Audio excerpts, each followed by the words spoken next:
Blizzard recently hit us with the 1-2 punch. After the poorly received release of Diablo Immortal, Blizzard announced that Diablo IV is on the horizon for next year. According to all of you, there's a bit of a split sentiment about this game. Perhaps people feeling a bit of whiplash from Diablo Immortal. But is this game doomed before it even comes out? In this video, we're gonna look at what we do know, what we don't know, and then talk a little bit about what this game might need to do to pull its player base out of the pits for this franchise.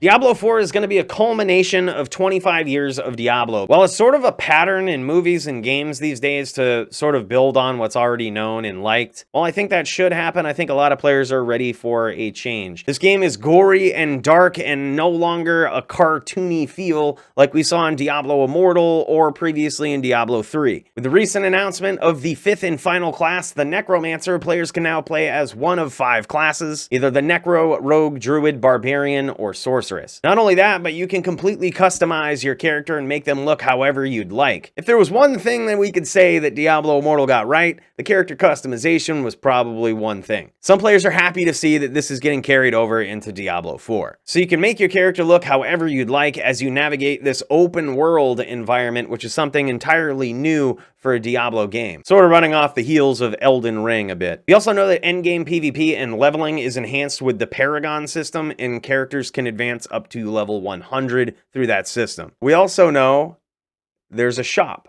That word is quickly becoming cringeworthy in the Diablo franchise. Hez Radar did confirm that this is only going to be cosmetics and that you can't buy power. Many players remain skeptical after Diablo Immortal, though. Aside from that, we've seen some sick 4K gameplay footage, and the overall feel of the game looks pretty dope. There's still a lot of things that we don't know and questions that many players want to hear the answers to. So let's look at the things that we don't know and talk about what probably needs to happen to bring certain players back and keep them around for years to come. The first thing that we really don't know about is items and trade. So for example, can items be transferred to different characters, or are they bound when you find them? You find class-specific items in Diablo Immortal that are specific to what you're playing and really do make the first playthrough experience pretty smooth. So while that's good in some ways, it does kind of hold the game back in others. In some previous Blizzard franchise games, they made it so that you can trade certain items and can't trade others. Some items can only be passed back and forth so many times. There's a lot of different ways that devs have sort of played with this concept in the past. But the one tried and true thing in my experience is just make trade free trade. Allow players to give away or drop or donate or transfer any of the items that they want, or turn around on the market and try to trade them for a profit. In my opinion, there's no better feeling than putting time into a game knowing that you can get something out of it. But additionally, the free trade aspect of Diablo II and now Diablo II Resurrected is something that has kept and will keep those games surviving for years to come. That presents a sort of interesting conundrum to Blizzard though, because if these games keep living and people keep playing online, they need to find creative and consistent ways to perpetually monetize them. Oh, you thought I was going to talk about the shop?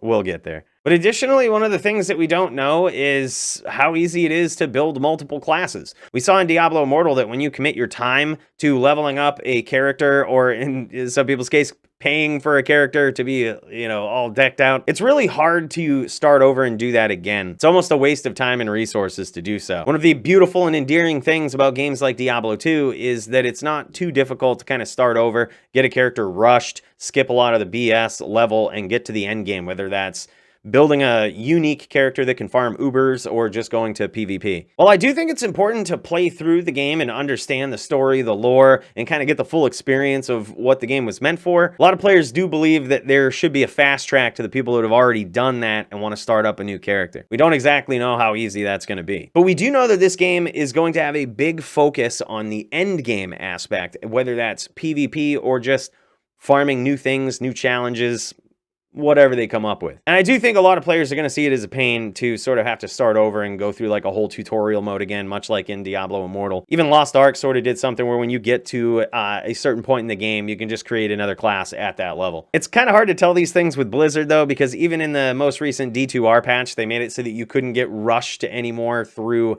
Act 3 per se. You still had to do all of the different pieces of the puzzle and assemble the flail at the end.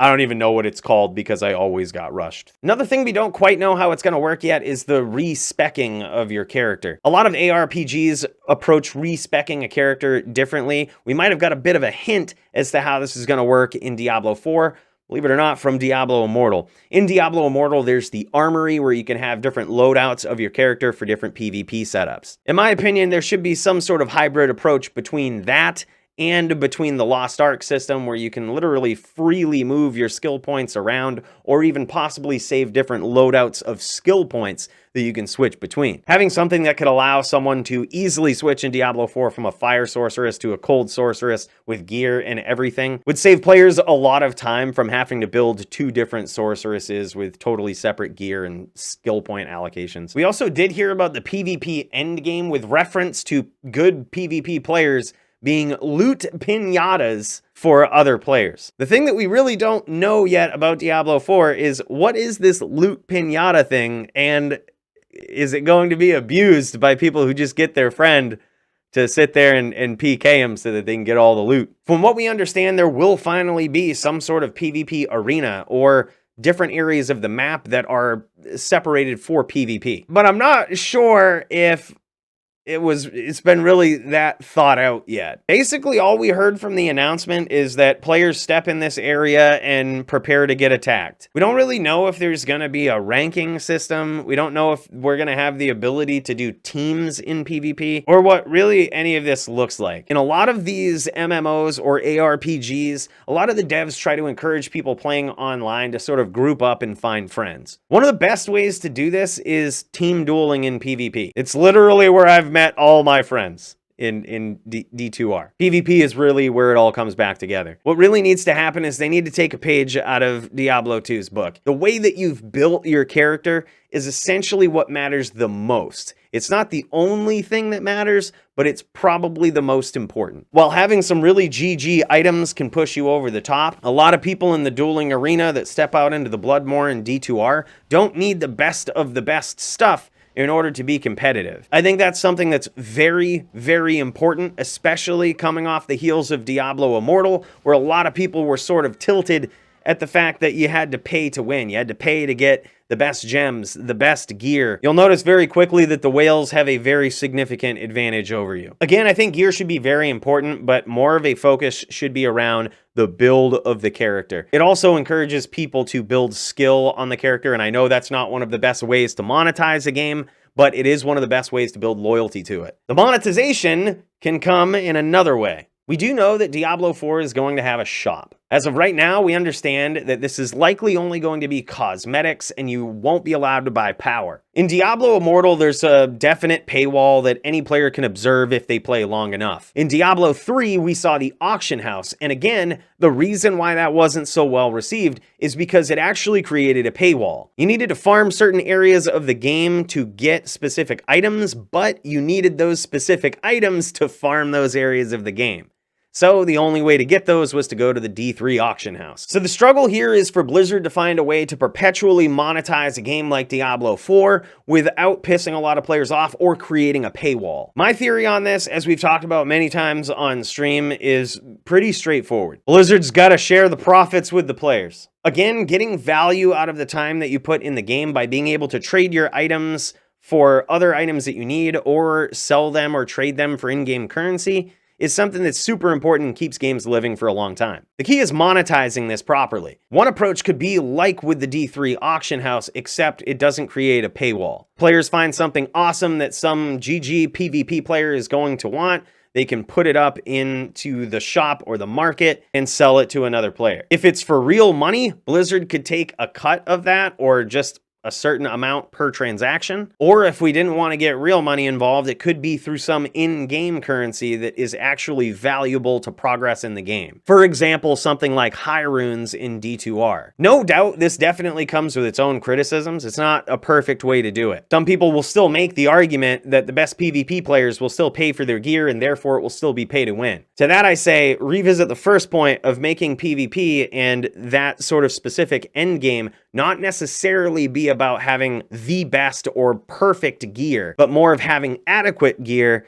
and having built your character correctly. Then you'll only have a few people who are willing to pay a premium for perfect gear, and in the long run, it won't matter too much. It'll just look really pretty.